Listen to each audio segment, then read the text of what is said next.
awal untuk menjadi seorang pengusaha bagi pemula, apalagi notabene kita yang baru resign dari karyawan untuk menjadi pengusaha atau pembisnis, ada 3 langkah yang harus wajib kalian lakukan dari pengalaman saya pribadi, yaitu yang pertama adalah pengusaha pemula itu harus melakukan dari hal yang sangat kecil dan sederhana. Melakukan hal yang kecil dulu atau yang sederhana, maksudnya bagaimana dan kenapa kita perlu melakukan yang sederhana dulu dan atau hal yang paling kecil dulu. Saya sabarkan ada 3 hal alasan kenapa kita harus melakukan hal yang sangat sederhana dan hal kecil dulu kita sebagai pemula.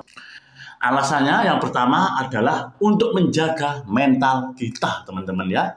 Kok menjaga mental? Gini teman-teman, jadi kita sebagai pengusaha pemula yang tidak punya basic apa-apa, yang dulunya mungkin bisa karyawan, kita kalau modal kita besar, belum apa-apa kita nyewa ruko, belum apa-apa kita itu belanja yang besar, belum apa-apa kita itu sudah belanja ini itu, menyiapkan barang-barang yang kita jual dan menyewa ruko atau membeli ruko, itu mental kita akan sangat kacau dan tidak bisa fokus teman-teman. Soalnya kenapa? Kita diharuskan untuk mentarget usaha kita harus laku gitu teman-teman ya. Usaha kita harus laku. Kenapa? Nah, misalkan kita sewa ruko teman-teman, kita harus membayar per tahunnya teman-teman ya. Itu teman-teman. Kalau kita itu usahanya kecil dan sederhana, mungkin kita bisa mencoba untuk di garasi rumah kita, atau di emperan rumah kita, atau di jalan-jalan kecil tanpa menyewa ruko. Itu lebih tertata mental kita. Kita lebih bisa fokus apa yang kita jual atau jasa apa yang kita jual. Itu teman-teman, pentingnya kita memulai usaha itu. Kalau belum punya privilege, belum punya brand, mulai hal yang kecil dulu teman-teman. Yaitu itu alasannya teman-teman. Yang kedua teman-teman, kita sebagai pengusaha pemula yang bisa dikatakan pengusaha kecil, ya kita lebih bisa terjun langsung teman-teman. Kita lebih bisa belajar teman-teman ya. Belajar step by step, dari kecil dulu, dari awal dulu ya. Sehingga kita bisa belajar dari hal yang kecil dulu teman-teman. Dan resikonya minim teman-teman. Coba kalau kita langsung belanja banyak, kita menyewa ruko, ya, kita tidak akan bisa fokus teman-teman. Maka dari itu teman-teman ya, kalau kita mulai hal yang kecil dulu, mulai hal yang sederhana dulu, kita itu tenang teman-teman untuk menjalannya itu. Kita itu bisa sambil belajar, sambil mengevaluasi seberapa laku di pasaran produk kita atau jasa kita. Itu teman-teman yang saya lakukan selama ini. Saya selama resign dari karyawan dan menjadi seorang pengusaha teman-teman. Seperti itu teman-teman.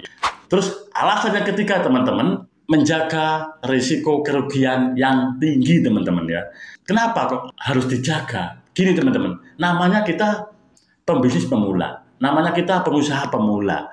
Pasti kita tidak tahu berapa banyak yang laku, sudah lakukah di pasaran produk atau jasa kita.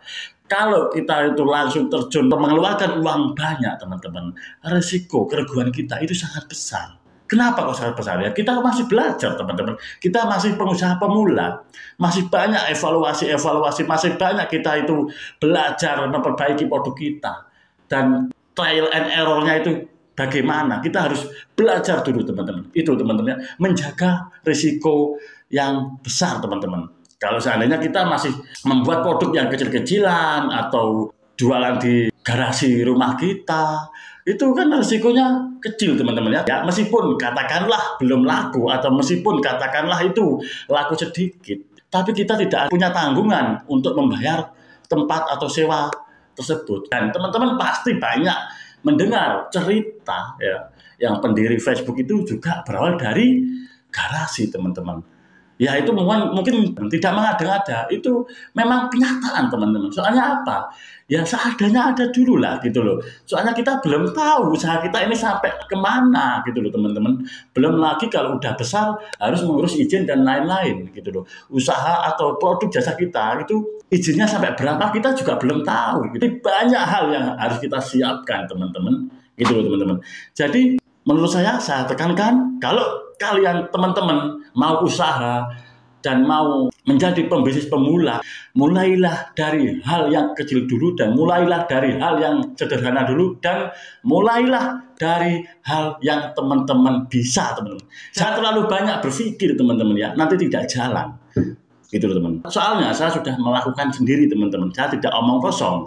Jadi teman-teman, ketika mau usaha, apa yang teman-teman pikirkan, lakukanlah selagi itu teman-teman mampu. Itulah teman-teman kunci kita berhijrah atau pindah dari karyawan ke usaha atau mungkin dari apalah gitu. Jadi ya kebanyakan mungkin dari karyawan ke pengusaha, yaitu jangan banyak pikiran, lakukanlah hal yang sangat sederhana, hal yang teman-teman kuasai. Itu teman-teman. Yang terakhir teman-teman ya, saya cerita pengalaman saya teman-teman dan saya pribadi teman-teman, itu usaha dari nol teman-teman ya, dari nol, dari minus. Saya tidak bohong teman-teman, saya tidak mengada-ngada teman-teman, tapi saya mohon maaf tidak punya hutang sama sekali. Jadi teman-teman, itulah alasannya teman-teman kenapa saya menekankan usaha mulai dari hal yang sederhana teman-teman, dari hal yang kecil dulu. Jangan dipaksakan dari hal yang besar juga. Kalau mohon maaf, kalau mungkin teman meminjam uang di bank itu tambah risikonya sangat besar teman-teman ya. Soalnya apa? Apalagi kita dituntut untuk harus membayar hutang per bulan, sedangkan usaha atau produk atau jasa kita itu belum tentu laku di pasaran. Itulah teman-teman. Dan nanti ada keberkahan sendiri teman-teman. Kalau teman-teman usaha mulai tidak dari hutang teman-teman, dari teman-teman yang punya dulu lah gitu loh. Meskipun itu sedikit, sangat sedikit, misalkan satu dua produk atau apapun lah itu, lakukanlah teman-teman. Kalau teman-teman konsisten dan kerja keras, insya Allah akan bisa teman. Ada jalan. Beneran teman-teman ya, bisa teman-teman, sangatlah bisa. Yang penting teman-teman selalu konsisten, selalu kerja keras dan selalu kerja cerdas teman-teman ya, dan tidak lupa berdoa teman-teman. Itu teman-teman ya, mungkin hanya ini yang bisa saya sampaikan teman-teman. Dan seperti biasanya teman-teman, kalau teman-teman punya pertanyaan silahkan komen, jangan suka-suka teman, silahkan komen seputar gimana cara untuk memulai bisnis seperti itu teman-teman. Oke, saya akhiri. Wassalamualaikum warahmatullahi wabarakatuh.